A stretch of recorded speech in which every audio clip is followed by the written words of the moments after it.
Hello friends, welcome to Ayushman classes. तो जैसा कि हम लोगों ने प्रीवियस क्लास में स्टार्ट किया हुआ था, D triple S B TGT और पीजीटी के उन क्वेश्चंस को हम लोगों ने सॉल्व करना स्टार्ट किया हुआ है जो ग्रेजुएशन लेवल के हैं। मतलब जैसे लीनियर अलजेब्रा से संबंधित हो गया, रियल एनालिसिस हो गया, वेक्टर कैलकुलस हो गया।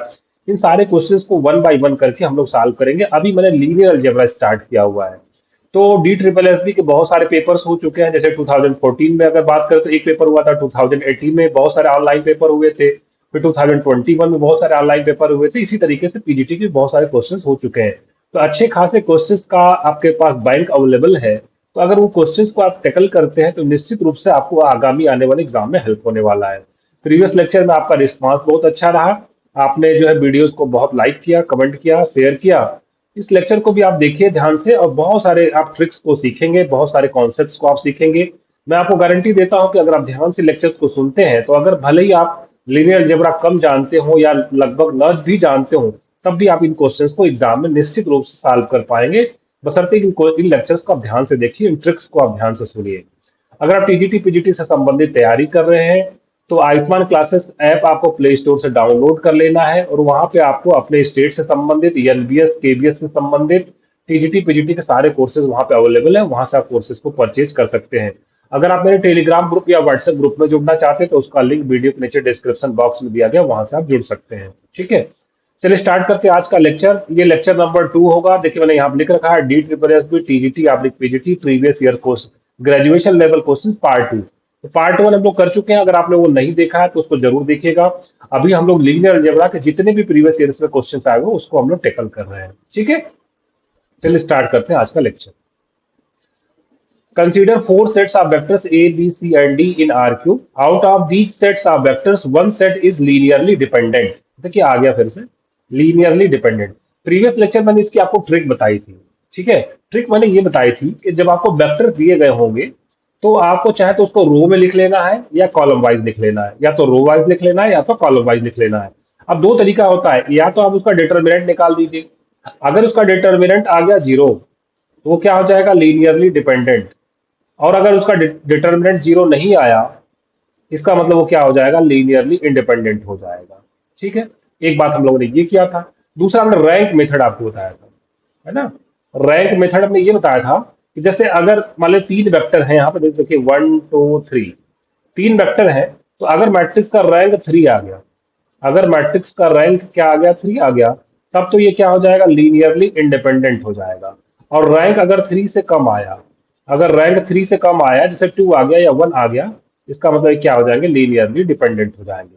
प्रीवियस लेक्चर में मैंने इसको डिटेल में आपको समझाया था कि कैसे आप चेक करते हैं कि जो वेक्टर्स दिए गए हैं वो लीनियरली डिपेंडेंट है या इंडिपेंडेंट है। ठीक है, अब इसमें आपको ये खोजना है कि कोई एक ऐसा सेट ऑफ वेक्टर्स है जो कि लीनियरली डिपेंडेंट है।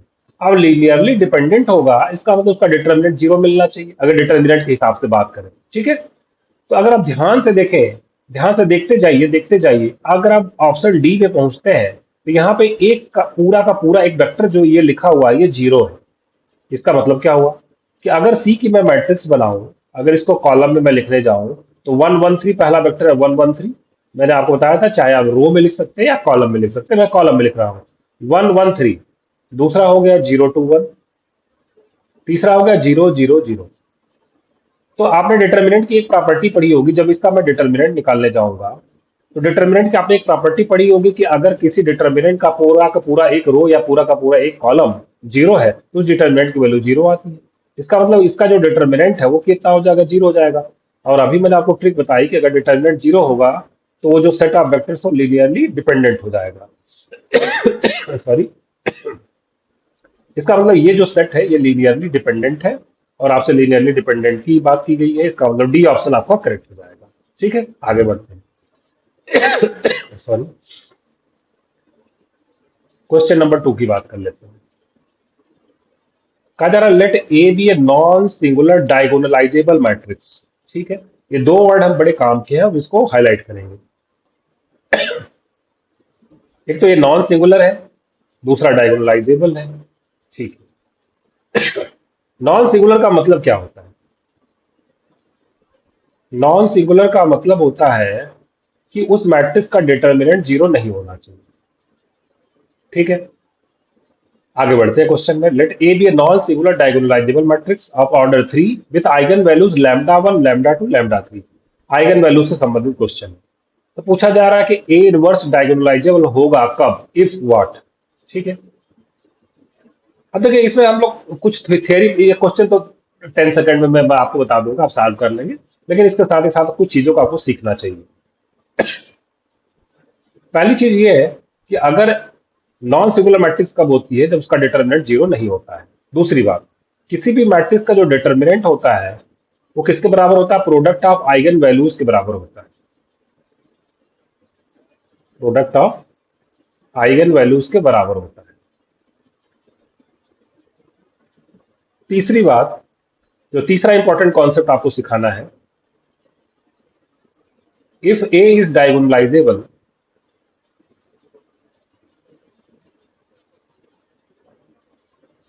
if A is diagonalizable, this implies that A inverse, if exists, is also diagonalizable. Is also diagonalizable. ये थ्योरम मैं लिख रहा हूं, आपको थ्योरम में बता रहा हूं। ठीक है, तो ये कह रहे हैं कि A एक नॉन सिंगुलर डायगोनलाइजेबल मैट्रिक्स है। तो पूछ रहे ए इनवर्स डायगोनलाइजेबल कब होगा, जब आपकी आइगन वैल्यूज कुछ दी गई है, उसके बारे में आपको एनालिसिस करना है। तो देखिए इसमें बहुत सारे कॉन्सेप्ट पकड़े जा सकते हैं। पहली बात, इन्होंने कहा कि ए नॉन सिंगुलर मैट्रिक्स है। नॉन सिंगुलर मैट्रिक्स है, इसका इसका डिटरमिनेंट जीरो नहीं होना चाहिए। ठीक है, और डिटरमिनेंट किसके बराबर होता है, प्रोडक्ट ऑफ आइगन वैल्यूज के बराबर होता है। और इसकी आइगन वैल्यूज कौन है, लैम्डा 1 लैम्डा 2 लैम्डा 3। इसका मतलब डिटरमिनेंट ऑफ ए किसके बराबर आएगा, लैम्डा 1 लैम्डा 2 लैम्डा 3 के बराबर आना चाहिए। और चूंकि ए नॉन सिंगुलर है, इसका मतलब इसका डिटरमिनेंट जीरो नहीं होगा। अब ऑप्शन से आप देखना शुरू करिए कि ये कह रहे हैं कि नॉन सिंगुलर है ना, नॉन सिंगुलर है मतलब इसका डिटरमिनेंट जीरो नहीं होना चाहिए। देखिए सेकंड ऑप्शन की अगर बात करें तो यहाँ पे है 1 2 और 0। एक एक आइगन वैल्यू, तीसरा आइगन वैल्यू कितना, जीरो। तो जब इसका प्रोडक्ट निकालेंगे तो ये कितना, यहाँ पे डिटरमिनेंट कितना आ जाएगा, जीरो आ जाएगा। लेकिन ये तो कह रहे हैं नॉन सिंगुलर है, इसका मतलब ये ऑप्शन एलिमिनेट हो जाएगा। यहाँ पे भी देखिए दो दो आइगन वैल्यूज, तीनों के तीनों आइगन वैल्यू जीरो है, इसका मतलब इसका डिटरमिनेंट कितना आ जाएगा, जीरो आ जाएगा। तब तो ये सिंगुलर हो जाएगा, इसका मतलब ये ऑप्शन एलिमिनेट हो जाएगा। इसी तरीके से डी ऑप्शन में भी दो दो आइगन वैल्यूज आपके जीरो दिए गए हैं, तो यहाँ पे भी डिटरमिनेंट जीरो आ जाएगा। इसका मतलब ए हमारा कैसा हो जाएगा, नॉन सिंगुलर, ए कैसा हो जाएगा, सिंगुलर हो जाएगा। तो इस हिसाब से भी ए हमारा क्या हो जाएगा, करेक्ट हो जाएगा। दूसरा दूसरा कॉन्सेप्ट देखिए आप, कहा जा रहा है कि ए डायगोनलाइजेबल क्वेश्चन में दिया गया है। ठीक है, तो हम कह रहे हैं कि रिजल्ट हमारे पास ये है कि ए इनवर्स भी अगर ए डायगोनलाइजेबल है तो ए इनवर्स भी डायगोनलाइजेबल होगा, बशर्ते कि ए इनवर्स एग्जिस्ट करना चाहिए। अब ए इनवर्स का फार्मूला क्या है, ए इनवर्स का फार्मूला होता है adjoint of A upon determinant of A. ठीक है, तो ए इनवर्स एग्जिस्ट कब करेगा, ए इनवर्स एग्जिस्ट तब करेगा जब determinant of A is not equal to zero. और बी सी डी ऑप्शन में डिटरमिनेंट ऑफ ए कितना आ जा रहा है, जीरो आ जा रहा है, तो उस केस में ए इनवर्स एग्जिस्ट ही नहीं करेगा। इस हिसाब से B C D option eliminate हो जाएगा, ए ऑप्शन क्या हो जाएगा, करेक्ट हो जाएगा। आई होप आपको क्वेश्चन अच्छे से समझ में आ गया होगा। बढ़ते हैं क्वेश्चन नंबर 3 की तरफ। ये क्वेश्चन नंबर 3 है। कहा जा रहा consider a non homogeneous system of 5 linear equations in 4 variable. Non homogeneous system का मतलब ये होता है कि राइट हैंड साइड से A x is equal to B लिखते हैं, तो इसमें अगर B is equal to zero हो जाए तब तो ये होमोजीनियस हो जाता है। तब ये क्या हो जाता है, होमोजीनियस हो जाता है। और अगर B is not equal to zero है तब ये क्या हो जाता है, नॉन होमोजीनियस हो जाता है। क्या हो जाता है, नॉन होमोजीनियस हो जाता है। तो फिलहाल ये कह रहे हैं नॉन होमोजीनियस है, मतलब राइट हैंड साइड में पूरा जीरो जीरो जीरो एलिमेंट नहीं है। ठीक है, 5 लीनियर इक्वेशन से 4 वेरिएबल में दिए गए हैं। ठीक है, such that there is at least one variable with a non zero coefficient in each equation. हर इक्वेशन में कम से कम एक वेरिएबल का जो कोफिशियंट है वो नॉन जीरो होना चाहिए। Then the possible smallest and largest rank for the corresponding augmented matrix is equal to what? अब देखिए आर्गुमेंटेड मैट्रिक्स क्या होता है, उसका रैंक क्या होता है, थोड़ा सा डिटेल में बात करते हैं। इन्होंने कहा कि 5 लीनियर इक्वेशन लेने हैं और कितने वेरिएबल मिल रहा है, 4 वेरिएबल में लेना है। एक काम करता हूं मैं, वेरिएबल में 2 लेता हूं। देखिए 4 और 5 का रिलेशन रखिए, एक ज्यादा लेना है। ये 4 वेरिएबल लेना है, मैं 2 वेरिएबल ले लेता हूं ताकि हमारा काम थोड़ा सा आसान हो जाए, एनालिसिस करने में आपको समझाने में थोड़ी सी आसानी हो जाए। मैं वेरिएबल 2 ले लेता हूँ और ये इक्वेशन कितने लिए हैं? 5 लिए, मैं 3 ले लेता हूँ, है ना। मैं इक्वेशन कितने ले लेता हूँ? 3 ले लेता हूँ। ठीक है, तो चलिए मैं बनाता हूँ। तो जैसे और हाँ ठीक है, अब मैं यहाँ पे बनाना शुरू करता हूँ। जैसे मैंने ले लिया x प्लस वाई, वेरिएबल 2 ही लेना ना, तो x plus y is equal to 1। दूसरा इक्वेशन मैंने ले लिया 2x plus 2y is equal to 2। तीसरा इक्वेशन मैंने ले लिया 3x plus 3y is equal to 3। अब देखिए इसका आर्गुमेंटेड मैट्रिक्स कैसे बनाया जाता है। ठीक है, आर्गुमेंटेड मैट्रिक्स को ऐसे लिखा जाता है, ऐसे A सच दैट B, ऐसे लिखा जाता है। ठीक है, आर्गुमेंटेड मैट्रिक्स कैसे बनाया जाता है? एक्स वाई के जो कोफिशिएंट है पहले उसको लिखिए आप, यहाँ पे 1 1, फिर दूसरे में 2 2, तीसरे में कितने 3 3, और यहाँ पे सच दैट का ऐसे साइन लगा दीजिए, ऐसे साइन लगा के कभी कभी लाइन भी खींच दी जाती है। फिर राइट हैंड साइड में जो एलिमेंट है उसको लिखिए आप 1 2 3। इसको बोलते हैं आर्गुमेंटेड मैट्रिक्स बोलते हैं। ठीक है, तो ये कह रहे हैं कि आर्गुमेंटेड मैट्रिक्स का स्मॉलेस्ट रैंक क्या होगा, स्मॉलेस्ट एंड लार्जेस्ट रैंक क्या होगा। अब देखिए यहाँ पे मैंने ये एग्जांपल लिया है। ठीक है, क्या मैं एग्जांपल ले सकता हूँ? इन्होंने कहा है कि कम से कम एक वेरिएबल, हर इक्वेशन में कम से कम एक वेरिएबल ऐसा होना चाहिए जिसका कोफिशिएंट नॉन जीरो होना चाहिए। तो ये उसको सेटिस्फाई कर तो रहा है ना, कम से कम एक। देखिए यहाँ पे सारे के सारे जो कोफिशिएंट है वेरिएबल के वो नॉन जीरो है। ये कह रहा है कम से कम एक ऐसा होना चाहिए। ज्यादा से ज्यादा आप कुछ भी ले सकते हैं, ज्यादा से ज्यादा दोनों आप ले सकते हैं, दोनों के दोनों आपका कोफिशिएंट नॉन जीरो हो सकते हैं। मैंने ये ले लिया है। ठीक है, ये उस चीज को सेटिस्फाई करता है। अब इसका रैंक कितना है? इसका रैंक 1 है ना। Rank of this augmented matrix is what 1। ठीक है, अच्छा जीरो तो हो ही नहीं सकता है। जीरो क्यों नहीं हो सकता है? जीरो रैंक किसका होता है? जीरो मैट्रिक्स का रैंक कितना होता है? जीरो होता है। जीरो मैट्रिक्स का रैंक कितना होता है? जीरो होता है। जीरो मैट्रिक्स तो बन ही नहीं सकती है। क्यों नहीं बन सकती है? इन्होंने कहा कि कम से कम एक वेरिएबल का कोफिशिएंट नॉन जीरो होना चाहिए। अगर मैं ऐसा भी ले लूं, सपोज जैसे 1x, बाकी सबको मैं जीरो ले लेता हूँ, जीरो है ना, 0y, फिर 0x है ना, 0y, ऐसे मैं हर इक्वेशन में एक लेना है ना। तो यहाँ जीरो मैट्रिक्स बनने का सवाल ही नहीं है ना। जीरो मैट्रिक्स में तो सारे के सारे एलिमेंट क्या होते हैं? जीरो होते हैं। इन्होंने कहा कम से कम एक वेरिएबल ऐसा होगा जिसका कोफिशिएंट नॉन जीरो होगा। जीरो मैट्रिक्स तो बन ही नहीं सकता है। इसका मतलब इसका रैंक जीरो नहीं आएगा। और जीरो के बाद वाला कौन सा नंबर होता है? 1। मैंने दिखा दिया यहाँ पे आपको एग्जांपल लेके कि इसका रैंक, स्मॉलेस्ट रैंक 1 हो सकता है। ठीक है, इसका मतलब बी ऑप्शन और जो डी ऑप्शन है वो क्या हो जाएंगे? एलिमिनेट हो जाएंगे। ठीक है, ये बात समझ में आ गई आपको। अब एक मैट्रिक्स देखिए मैं ऐसे ले लेता हूँ कि सपोज ये ले लेता हूँ, सपोज 1 1 0 0 0 1 0 0 1 0 1 1, ऐसे मैं ले लेता हूँ। करेक्ट, मतलब इससे करस्पॉन्डिंग इक्वेशन क्या आएगा जरा देखिएगा। x plus 0y is equal to 0, फिर 0x plus 1y is equal to 0, तीसरा है 0x plus 1y is equal to 1। तो क्या ये हमारी कंडीशंस जो दी गई उसको फुलफिल करता है? कंडीशंस क्या थी? कंडीशन हमारी ये थी कि हर इक्वेशन में कम से कम एक वेरिएबल का कोफिशिएंट नॉन जीरो होना चाहिए। देखिए यहाँ पे नॉन जीरो, यहाँ पे नॉन जीरो, इस इक्वेशन में भी एक वेरिएबल का कोफिशिएंट नॉन जीरो है। दूसरी बात, ये इक्वेशन कैसा होना चाहिए? नॉन होमोजीनियस होना चाहिए। नॉन होमोजीनियस मतलब राइट में सब जीरो जीरो जीरो पूरा नहीं होना चाहिए। यहाँ पे देखिए ये कम से कम 1 है, इसका मतलब ये उस कंडीशन को फुलफिल करता है। क्या आप इस मैट्रिक्स का रैंक बता सकते हैं कितना आएगा? देखिए इसको हम अगर एकलन फॉर्म में कन्वर्ट करें तो एक पाइवोट एलिमेंट यहाँ मिलेगा, एक पाइवोट एलिमेंट यहाँ मिलेगा, और एक ऑपरेशन लगा दें। कौन सा ऑपरेशन लगा दें?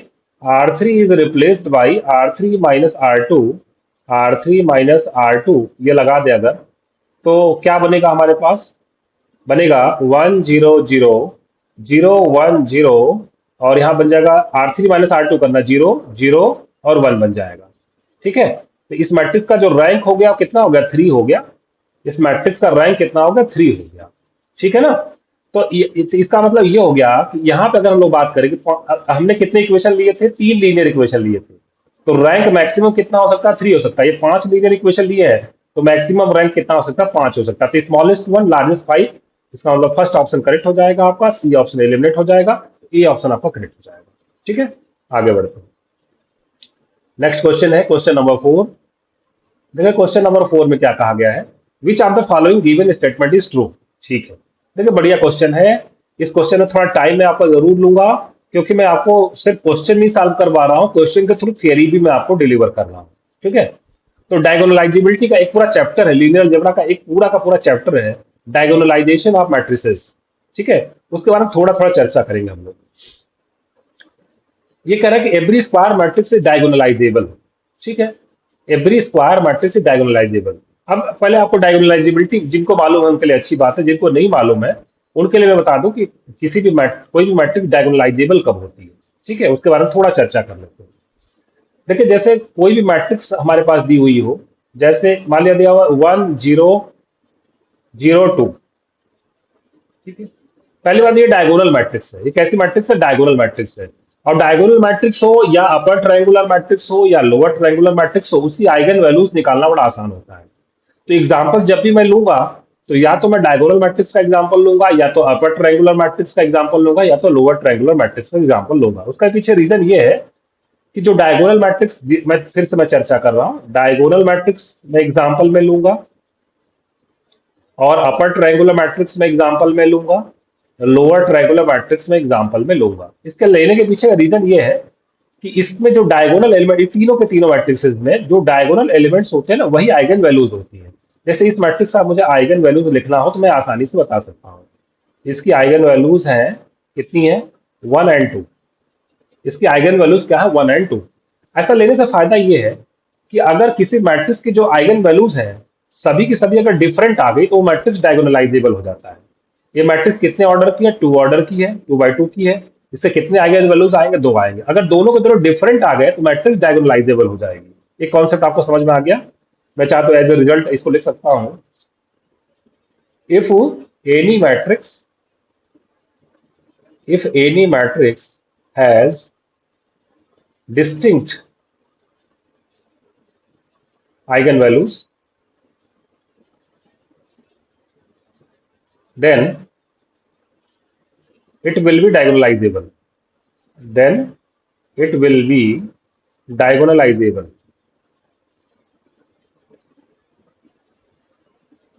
ठीक है,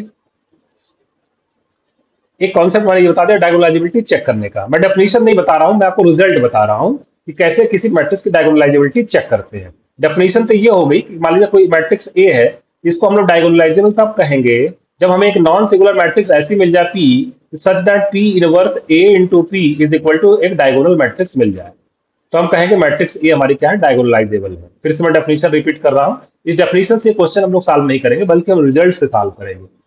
तो डायगोनलाइजेबल मैट्रिक्स का, वो किसी मैट्रिक्स को डायगोनलाइजेबल तब कहते हैं, matrix A will set to be diagonalisable if there exists a non-singular matrix P such that P inverse into A into P is equal to D, where D is the diagonal matrix। ठीक है, तो इस definition से फिलहाल ये question solve नहीं होगा। डायगोनलाइजेशन के कुछ रिजल्ट होते हैं, वो मैं आपको बारी बारी से चर्चा कर रहा हूँ। तो मैंने दो बातें आपको बताई कि अगर आइगन वैल्यूज किसी मैट्रिक्स के डिफरेंट डिफरेंट है तो मैट्रिक्स डायगोनलाइजेबल हो जाती है। और मैं एग्जांपल में उन मैट्रिसेस को लूंगा जो डायगोनल मैट्रिसेस हो, या अपर ट्रायंगुलर मैट्रिसेस हो, या लोअर ट्रायंगुलर मैट्रिसेस हो। इसके पीछे ऐसा एग्जांपल लेने से फायदा क्या होगा? क्योंकि इसके जो डायगोनल एलिमेंट्स हो जाएंगे वही आइगन वैल्यूज हो जाएंगे। देखते ही आप बता पाएंगे इसके आइगन वैल्यूज क्या है। दूसरी बात, दूसरा रिजल्ट क्या है? If if eigenvalues are not distinct, दो ही बात होगी, या तो आइगन वैल्यूज डिस्टिंक्ट होगी या कोई आइगन वैल्यूज रिपीट करेगी।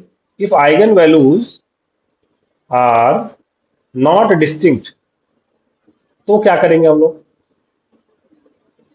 तब हम लोग एम जीएम टेबल बनाएंगे, है ना, अलजेब्रिक मल्टीप्लिसिटी और जियोमेट्रिक मल्टीप्लिसिटी। ठीक है, एम जीएम टेबल। तब इस केस में जो सेकंड केस होगा, जब आइगन वैल्यूज आपके डिस्टिंक्ट नहीं है, तो हम लोग को क्या बनाना पड़ेगा? एम जीएम टेबल बनाना पड़ेगा। एम का मतलब अलजेब्रिक मल्टीप्लिसिटी, जीएम का मतलब geometric multiplicity of the eigen value. ठीक है, कैसे निकाला जाता है? मान लीजिए मैं किसी मैट्रिक्स के आइगन वैल्यूज आ गए 1 1 2 3 3 3, तो पहले मैं एम बनाता हूं। M algebraic algebraic multiplicity of the eigenvalue lambda is equal to 1। एक आइगन वैल्यूज की कौन है? लैम्डा इज इक्वल टू 1 एक इसकी आइगन वैल्यूज है। इसकी अलजेब्रिक मल्टीप्लिसिटी का मतलब ये हो गया कि आइगन वैल्यू कितनी बार आया? 2 बार आया है। इसकी अलजेब्रिक मल्टीप्लिसिटी कितनी हो गई? 2 हो गई। इसी तरीके से अलजेब्रिक मल्टीप्लिसिटी अगर हम 2 की निकालें, आइगन वैल्यू कौन है? लैम्डा इज इक्वल टू 2 है। इसका अगर हम लोग अलजेब्रिक मल्टीप्लिसिटी निकालना चाहें तो ये 1 है, मतलब एक ही बार आया हुआ है। ठीक, तीसरी आइगन वैल्यूज हमारी कौन है, लैम्डा इज इक्वल टू 3 है। ये कितनी बार आया हुआ, 3 बार आया हुआ है। इसका मतलब इसकी अलजेब्रिक मल्टीप्लिसिटी कितनी हो जाएगी, 3 हो जाएगी। ठीक है, तो आप अलजेब्रिक मल्टीप्लिसिटी समझ गए होंगे। ठीक है, अब ज्योमेट्रिक मल्टीप्लिसिटी कैसे निकाला जाता है। ज्योमेट्रिक मल्टीप्लिसिटी निकालने का तरीका ये होता है, geometric multiplicity is equal to N, है ना, मतलब कॉलम कॉलम जितने भी कॉलम होंगे मैट्रिक्स में minus rank of A minus lambda I. Column minus rank of A minus lambda I. ठीक है, चलिए क्या है, इसको मैं एग्जांपल दूंगा तब तो आपको अच्छे से समझ में आएगा। ठीक है, अब एक मैट्रिक्स में लेता हूं यहाँ पे, एक मैट्रिक्स में लेता हूं यहाँ पे, suppose A is equal to 1 1 0 1। तो निश्चित रूप से ये अपर ट्रायंगुलर मैट्रिक्स है, क्योंकि इसके डायगोनल के नीचे एलिमेंट 0 है, अपर ट्रायंगुलर मैट्रिक्स है। इसके आइगन वैल्यूज तो मैं डायरेक्ट बता सकता हूँ, कोई दिक्कत वाली बात नहीं है। आइगन वैल्यूज इसकी कितनी हो जाएंगी, 1 1। अब चूंकि आइगन वैल्यू देखिए हम डिस्टिंक्ट नहीं है, तो इसलिए अभी मैं तुरंत नहीं कह सकता हूं कि ये डायगोनलाइजेबल है कि नहीं है, तो मुझे एम जीएम टेबल बनाना पड़ेगा। अब देखिए lambda is equal to 1 eigenvalue है, तो इसका अलजेब्रिक मल्टीप्लिसिटी, इस आइगन वैल्यू का अलजेब्रिक मल्टीप्लिसिटी कितना आ गया, 2 आ गया, मतलब ये आइगन वैल्यू 2 बार रिपीट की गई है। अब मुझे जीएम निकालना है। जीएम मैंने कैसे बताया था निकालने के लिए, जीएम किसके corresponding, GM corresponding to lambda is equal to 1। तो मैंने क्या बताया था, जितने कॉलम होंगे और minus rank of A minus lambda आई।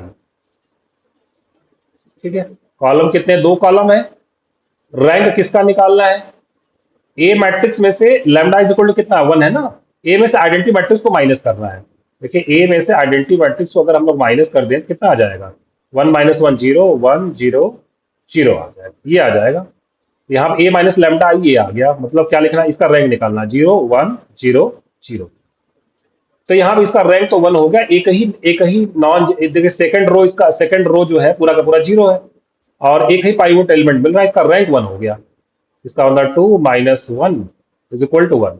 तो जीएम कितना मिला, 1 मिला, और एएम कितना मिला, 2 मिला। इसका मतलब एएम और जीएम टेबल बराबर नहीं है। एएम टेबल बनाया जाता है, जीएम टेबल बनाया जाता है, ऐसे बनाया जाता है एएम जीएम टेबल। यहाँ पे फिलहाल तो एक ही आइगन वैल्यूज थी, छोटा एग्जांपल मैंने लिया था, कभी कभी एक से ज्यादा आइगन वैल्यूज आएंगी। तो एएम जीएम जो कॉलम है ना ये वाला, ये सेम आना चाहिए। फिलहाल एएम में मैं क्या लिख रहा हूँ, 2 लिख रहा हूँ, जीएम में मैं क्या लिख रहा हूँ, 1 लिख रहा हूँ, बराबर नहीं आया, इसका मतलब ये मैट्रिक्स डायगोनलाइजेबल नहीं है। पहला ऑप्शन तो एलिमिनेट हो गया। मैंने थोड़ा टाइम जरूर लिया, आई होप आपको कॉन्सेप्ट क्लियर हो रहा होगा। कमेंट में लिख के मुझे बताइएगा कि आपको इतना डिटेल में मुझे बताने की जरूरत है या सिर्फ मैं क्वेश्चन सॉल्व करके आगे बढ़ जाऊंगा। ठीक है, नेक्स्ट वीडियो में उसी तरीके से इंप्लीमेंट करूंगा। अगर आपको ये प्रोसीजर ठीक लग रहा है तो मैं आपको इसको डिटेल में बताता भी जाऊंगा, अदरवाइज सिर्फ मैं क्वेश्चन सॉल्व करके आगे बढ़ जाऊंगा सर। ठीक है, पहला ऑप्शन कह रहे थे every square matrix is diagonalisable. भाई मैंने एग्जांपल तो दे दिया, ये मैट्रिक्स स्क्वायर मैट्रिक्स तो है, ये डायगोनलाइजेबल नहीं है। Since M GM table is not same, since M GM table is not same, am gm table is not same, this implies that a is not diagonalizable, a is not diagonalizable। तो पहला option मैंने eliminate कर दिया, और I hope आपको समझ में भी आ गया होगा कि कैसे मैंने इलिमिनेट किया इसको। Every square matrix diagonalisable wrong है। दूसरा करें sum of diagonalisable matrices is also diagonalisable. इसका मतलब 2 मैट्रिक्स मुझे लेनी पड़ेगी। चलिए सेकंड पार्ट को के लिए देखते हैं। तो एक मैट्रिक्स मैं ले लेता हूं यहाँ पे, सपोज मैं ले लेता हूं 1, एक मैट्रिक्स मैं यहां पे ले लेता हूं, suppose A is equal to 1 minus 1 1 minus 1 और 1 0। ठीक है, और दूसरा मैट्रिक्स मैं ले लेता हूं, suppose B is equal to हम लोग ले लेते हैं -1 1 0 2। ठीक है, अब देखिए जरा ध्यान से, पहले हम चर्चा करते हैं क्या ये मैट्रिक्स जो ए मैट्रिक्स है, ये अपर ट्रायंगुलर मैट्रिक्स है। इसके आइगन वैल्यूज क्या क्या आ गए, जो डायगोनल में एलिमेंट होंगे वही इसके आइगन वैल्यूज आएंगी। इसके आइगन वैल्यूज क्या क्या आ गए, 1 और -1। डिस्टिंक्ट है दोनों दोनों, हाँ। तो मैंने बताया था कि अगर किसी मैट्रिक्स के जो आइगन वैल्यूज हैं वो डिस्टिंक्ट हो तो मैट्रिक्स क्या होती है, डायगोनलाइजेबल होती है। इसका मतलब ए इज डायगोनलाइजेबल।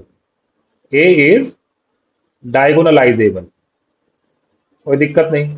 बी पे आ जाइए, क्या बी भी अपर ट्रायंगुलर मैट्रिक्स है? हाँ, अगर आपको अपर ट्रायंगुलर मैट्रिक्स नहीं मालूम है, किसी भी बुक से उठा के आप देख लीजिए उसकी डेफिनेशन क्या होती है। अपर ट्रायंगुलर मैट्रिक्स का मतलब है डायगोनल के नीचे के सारे एलिमेंट जीरो होने चाहिए, ठीक है।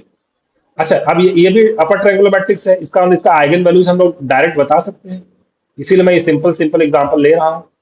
आइगन वैल्यूज इसकी कितनी है? -1 और 1। क्या डिस्टिंक्ट है? हाँ, इसका मतलब बी भी डायगोनलाइजेबल है, बी इज डायगोनलाइजेबल, कोई दिक्कत नहीं।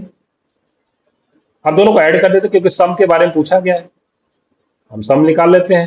तो 1 - 1 0, 2 और 1 कितना हो गया? 3।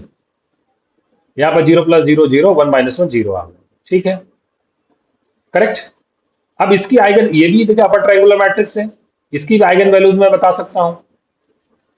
आइगन वैल्यूज, इसके आइगन वैल्यूज में डायगोनल के एलिमेंट क्या क्या आ गए? 0 0। तो फिलहाल ये डिस्टिंक्ट तो नहीं है, इसलिए अभी मैं डायरेक्ट नहीं कह सकता हूँ कि डायगोनलाइजेबल है कि नहीं है, तो मुझे एम जीएम बताना पड़ेगा। तो एम तो डायरेक्ट आपने बता दिया, किसका आइगन वैल्यू कौन है? लैम्डा इज इक्वल टू 0 कितनी बार आया? 2 बार आया ना, एम तो आपने बता लिया। जीएम आप कैसे बताएंगे? जीएम के लिए मैंने निकालने के लिए क्या तरीका बताया था? नंबर ऑफ कॉलम, कितने कॉलम है? 2 कॉलम है, minus rank of A minus lambda I. Lambda कौन है? 0 है ना, ए माइनस 0 आई मतलब रैंक, इसका मतलब ये हो गया कि 2 माइनस रैंक ऑफ ए। अच्छा, इस मैट्रिक्स का रैंक कितना है? 1 ही है ना, क्योंकि इसमें एक ही पाइवोट एलिमेंट मिल रहा है, दूसरा का रो पूरा का पूरा 0 है, इसका मतलब इसका रैंक 1 है। तो 2 - 1 = 1, तो जीएम 1 आ गया, और एम कितना आया था? 2 आया था। इसका मतलब ए प्लस बी जो मैट्रिक्स है वो डायगोनलाइजेबल नहीं है। तो एग्जाम्पल मैंने क्या सेट किया?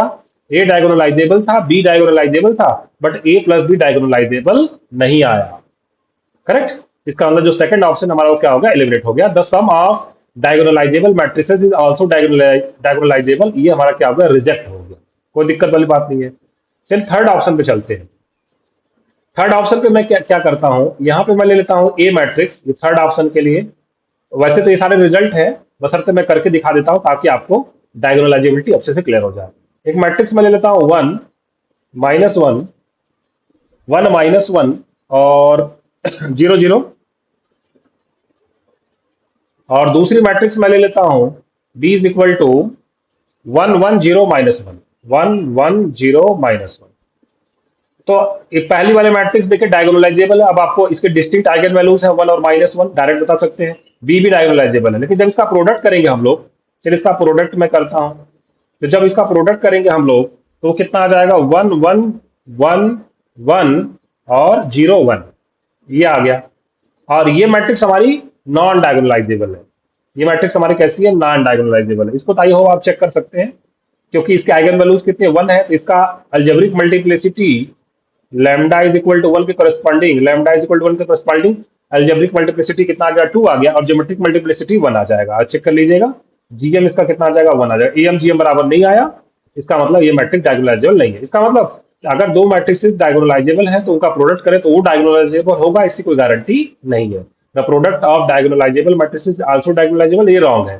तो जब ए बी सी रॉन्ग हो गया, इसका मतलब डी ऑप्शन आपको क्या हो जाएगा? करेक्ट हो जाएगा, ठीक है। आई होप समझ में आ गई होगी बात। आगे बढ़ते हैं नेक्स्ट क्वेश्चन की तरफ। कहा जरा identify a subspace of R square. अब सब स्पेस का मतलब वेक्टर स्पेस का क्वेश्चन आ गया। Identify a subspace of R square out of 4 given options, ठीक है। अब देखिए सब स्पेस चेक करना, पहले मैं आपको बताता हूँ सब स्पेस क्या होता है। मान लीजिए कोई एक वेक्टर स्पेस है ओवर द फील्ड एफ, ठीक है। डब्ल्यू इसका एक कोई सबसेट है, डब्ल्यू भी का क्या है? कोई सबसेट है, ठीक है। अब अगर ये कंडीशन को मानता है कि मान लीजिए कि मैं ले लेता हूं अल्फा बीटा, अल्फा बीटा तो मैं ले लेता हूं डब्ल्यू से, और ए बी मैं ले लेता हूं फील्ड से, है ना। तो अगर A alpha plus B beta अगर ये बिलोंग करेगा डब्ल्यू में, तो डब्ल्यू हमारा क्या हो जाएगा? सब स्पेस हो जाएगा, डब्ल्यू इज सब स्पेस, ठीक। ये डेफिनेशन हो गई। क्या मतलब हुआ कि कोई वेक्टर स्पेस दिया होगा, डब्ल्यू उसका एक सबसेट होगा, उसको हम लोग सब स्पेस कब बोलेंगे? जब दो एलिमेंट मैं डब्ल्यू से लूं, अल्फा बीटा, दो एलिमेंट मैंने फील्ड से लिया, A B belongs to field. तो अगर A alpha plus B beta मतलब इनका लीनियर कॉम्बिनेशन भी अगर डब्ल्यू में बिलोंग कर जाए, तो हम कहते हैं डब्ल्यू हमारा सब स्पेस है, ठीक है। अब देखिए टीजीटी पीजीटी में इतने ज्यादा बहुत डिटेल में क्वेश्चन नहीं पूछते हैं, उसके ट्रिक मैं बता देता हूँ आपको कि जब भी डब्ल्यू को मुझे सब स्पेस प्रूव करना है तो पहले मुझे ए चेक करना पड़ेगा कि क्या उसमें जीरो जीरो एलिमेंट बिलोंग करता है। जैसे आर स्क्वायर की बात करें अगर, तो आर स्क्वायर का जीरो एलिमेंट क्या होता है, जीरो जीरो। क्या जीरो जीरो डब्ल्यू में बिलोंग कर रहा है? अच्छा, जीरो जीरो मैं क्यों चेक करूंगा, क्योंकि देखिए जब जो आपने डेफिनेशन लिखी है, ए बी एलिमेंट फिर से आ रहा है ना, मैं ए इज इक्वल टू लेता हूँ zero, B is equal to ले रहा हूँ जीरो, ये कितना आ जाएगा, जीरो प्लस जीरो बिलोंग करना चाहिए डब्ल्यू में। मतलब ये कंडीशन होती है कि किसी भी जो सबसेट है डब्ल्यू भी का जो सबसेट है, उसको हम लोग सब स्पेस तब बोलेंगे जब उसमें जीरो एलिमेंट बिलोंग करता हो। और आर स्क्वायर का एलिमेंट क्या है, आर स्क्वायर का जीरो एलिमेंट कौन है, जीरो कामा जीरो। तो मैं सभी ऑप्शन में ये चेक करने की कोशिश करूंगा कि क्या जीरो जीरो डब्ल्यू में बिलोंग कर रहा है, जो भी सब स्पेस इन्होंने दिए है क्या उसमें जीरो जीरो बिलोंग कर रहा है। आइए ऑप्शन बाई ऑप्शन चेक करते हैं। इन्होंने कह रहा है ए line in R square, line in R square का मतलब उस लाइन पे जो भी पॉइंट्स हैं क्या वो सब स्पेस फॉर्म कर रहे हैं। A line in R square passing through the points zero one and minus one zero. जरा इसको मैं प्लॉट करता हूँ। एक लाइन इन्होंने बताई है जो कि कहां से पास होते, जीरो वन यहाँ पे आएगा वाई एक्सिस पे, और माइनस वन जीरो यहाँ पे आएगा। ये लाइन के जो पॉइंट्स है क्या वो सब स्पेस फॉर्म करते हैं? भाई इसमें तो जीरो जीरो आएगा ही नहीं। क्या इसमें जीरो जीरो आएगा, इस लाइन पे जीरो जीरो कभी आएगा नहीं, इसका मतलब सब स्पेस फॉर्म नहीं करेगा। दूसरे ऑप्शन में आ जाते हैं, बी ऑप्शन में। बी ऑप्शन में कह रहे हैं कि एक line in R square passing through zero minus one Y axis पे आएगा, और माइनस वन जीरो कहाँ आएगा, एक्स एक्सिस पे आएगा। ये लाइन है। क्या इस लाइन पे जीरो जीरो लाई करता है? नहीं। इसका मतलब इस सब स्पेस में या ये जो सेट दिया होगा उसमें जीरो जीरो तो बिलोंग करेगा ही नहीं। इसका मतलब ये भी सब स्पेस फॉर्म नहीं करेगा। फोर्थ ऑप्शन में आ जाते हैं, एल डी ऑप्शन में आ जाते हैं। A line in R square passing through zero minus one, ठीक है, जीरो माइनस वन से पास होती है। जीरो माइनस वन मतलब वाई एक्सिस पे लाई करेगा, और वन जीरो मतलब एक्स एक्सिस पे लाई करेगा। क्या इस लाइन पे जीरो जीरो आता है? नहीं आता है। इसका मतलब इसमें भी जीरो जीरो बिलोंग नहीं कर रहा है। इसका मतलब ये भी सब स्पेस फॉर्म नहीं करेगा। अब सी ऑप्शन में आ जाते हैं। सी ऑप्शन क्या कह रहा है, ए line in R square passing through one three and minus one minus three. One three, one और थ्री, वन टू थ्री, यहाँ आएगा वन थ्री, और minus one minus three, minus one, minus one minus two minus, ये line आएगी। तो ये line आएगी। क्या इस लाइन पे जीरो जीरो लाई करता है? हाँ बिल्कुल लाई करता है, जीरो जीरो बिल्कुल लाई करता है। ठीक है, इसका मतलब ये सब स्पेस को फॉर्म करेगा। मतलब इतने से जब तीन ऑप्शन आपने एलिमिनेट कर दिया है तो आपको संतुष्टि के लिए मैं इसको दिखा रहा हूँ। अदरवाइज चेक करने के लिए आपको क्या करना है, A alpha plus B beta belong to W दिखाना है।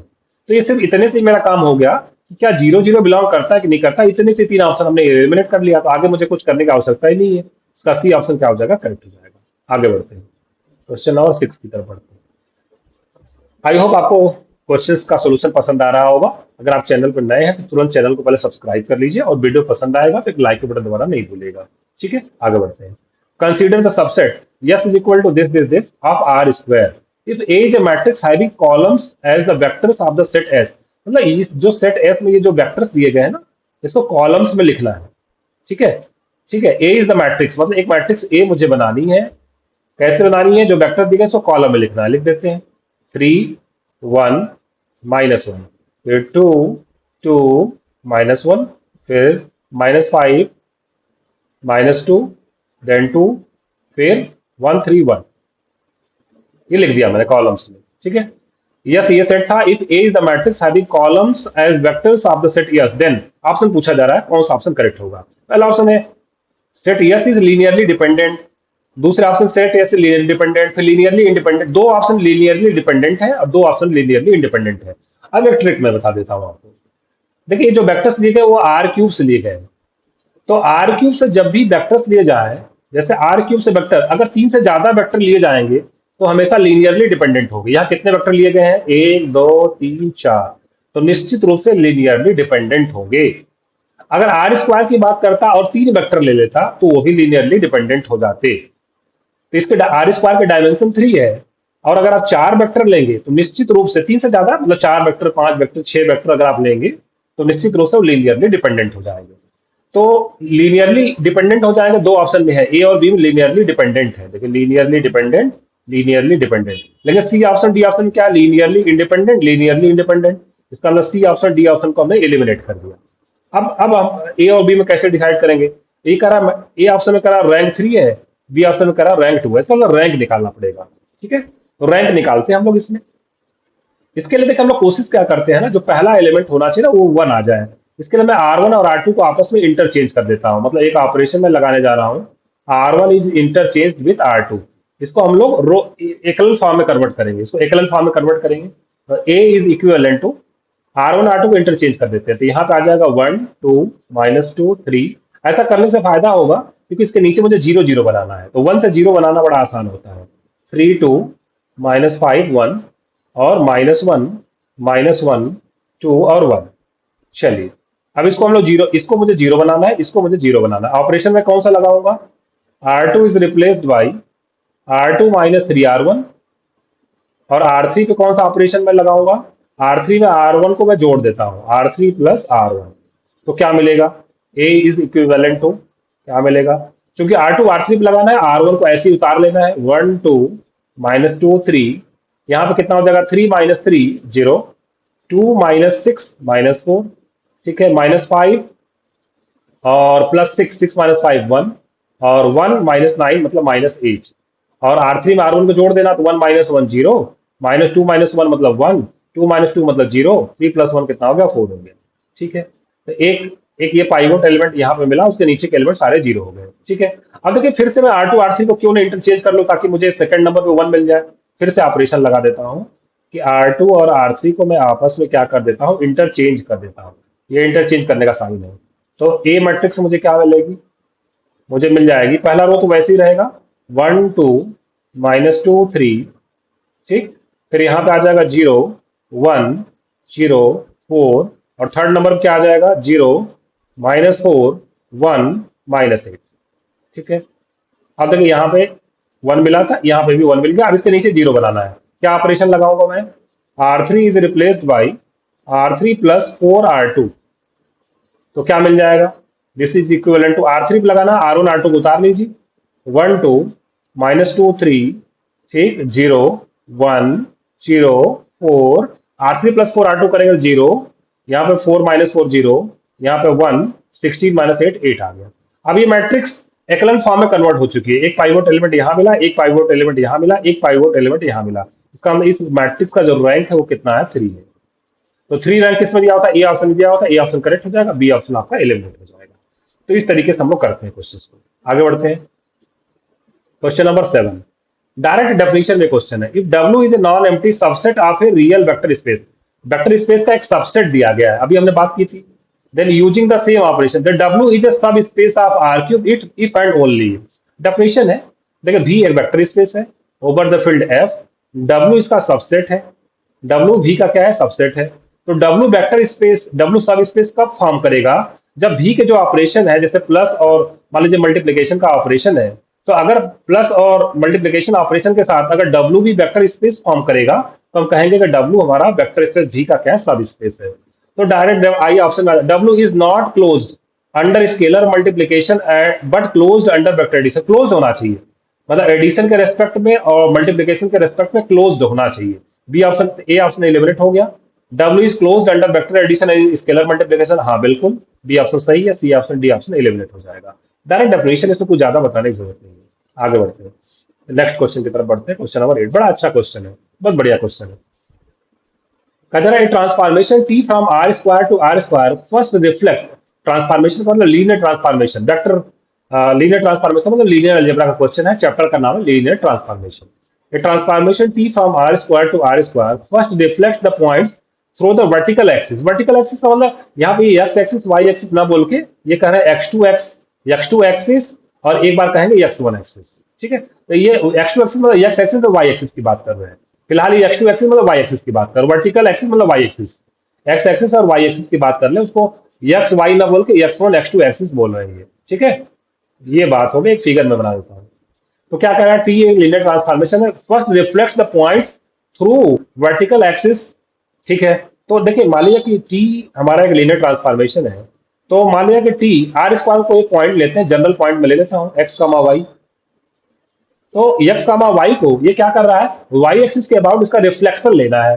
मान लिया अगर एक्स कामा वाई पॉइंट मान लिया यहाँ पे फर्स्ट क्वाड्रेंट में है, इसका रिफ्लेक्शन वाई एक्सिस के अबाउट यहाँ पे आएगा, मतलब कितना आ जाएगा, माइनस एक्स कॉमा वाई आ जाएगा। ठीक है ना, ये इसका रिफ्लेक्शन आ जाता है। तो वाई एक्सिस के अबाउट रिफ्लेक्शन ऐसे निकाला जाता है। ठीक है ना, मतलब वाई पे कोई चेंज नहीं आएगा, एक्स हमारा क्या हो जाएगा, माइनस एक्स आ जाएगा। ये आ गया माइनस एक्स कॉमा वाई। ठीक है, आगे बढ़ते हैं। एंड देन उसके बाद क्या करना है, reflect the points through the line x2 is equal to x1, x2 is equal to x1 मतलब y is equal to x line, y is equal to x line के अबाउट अब इसका क्या करना है, रिफ्लेक्शन लेना है। मतलब जो हमारा आंसर आया, आप इस पे अगर टी को ऑपरेट करवाएं, माइनस एक्स कॉमा वाई, तो इसका आंसर क्या होगा, y, ये y एक्सिस के अबाउट इसका रिफ्लेक्शन लेना है ना, रिफ्लेक्स अबाउट। और y is equal to x line के अबाउट रिफ्लेक्शन क्या होता है, जरा देखिएगा। ये लाइन हमारी है y is equal to x। ठीक है, ये लाइन कौन सी है, y is equal to x। तो अगर एक कोई पॉइंट है 1,3, तो इसका reflection y is equal to x axis के अबाउट क्या आ जाएगा, 3,1 आ जाता है। मतलब x और y आपस में इंटरचेंज हो जाते हैं। इसका आंसर कितना आ जाएगा, y माइनस एक्स आ जाएगा, y माइनस एक्स आ जाएगा। बस हमारा आंसर आ चुका है, हमारा आंसर आ चुका है। अब कहा जा रहा है कि then the standard matrix of T is equal to what. अब देखिए यहीं से देख के मैं मैट्रिक्स बना सकता हूँ। कैसे बना सकते हैं, इसका जो पहला कंपोनेंट है y, इसमें x का कोफिशिएंट y को मैं क्या लिख सकता हूँ, 0x प्लस 1 इंटू वाई, ऐसे लिख सकता हूँ ना। इसका पहला जो रो है वो कितना आएगा, 0,1 आएगा। और दूसरा इसका जो कंपोनेंट है वो कितना, माइनस एक्स है। माइनस एक्स को मैं कैसे लिख सकता हूँ, -1 into x plus 0 into y. तो इससे कंपोनेंट यहाँ पे क्या आ जाएगा, -1, और यहाँ पे कितना आ जाएगा, 0। ये मैट्रिक्स बनेगी ना, टी की जो मैट्रिक्स है वो इस तरीके से बनेगी, 0 1 -1 0। इसका मतलब जो डी ऑप्शन हमारा क्या हो जाएगा, करेक्ट हो जाएगा। तो फ्रेंड्स आज के लेक्चर को मैं यही समाप्त कर रहा हूँ। होप सो आपको जो मैंने ट्रिक्स बताई वो आपको अच्छी लग रही हो। अगर अच्छी लग रही होगी अपने दोस्तों के साथ इसको जरूर शेयर करिएगा, ताकि ज्यादा से ज्यादा लोग इसका फायदा उठा पाए और वीडियोस में अच्छे खासे व्यूज आ पाए, ताकि मैं नेक्स्ट लेक्चर जल्दी से लेकर आपके सामने उपस्थित हो सकूं। मिलते हैं फिर से नेक्स्ट लेक्चर में। Thank you very much.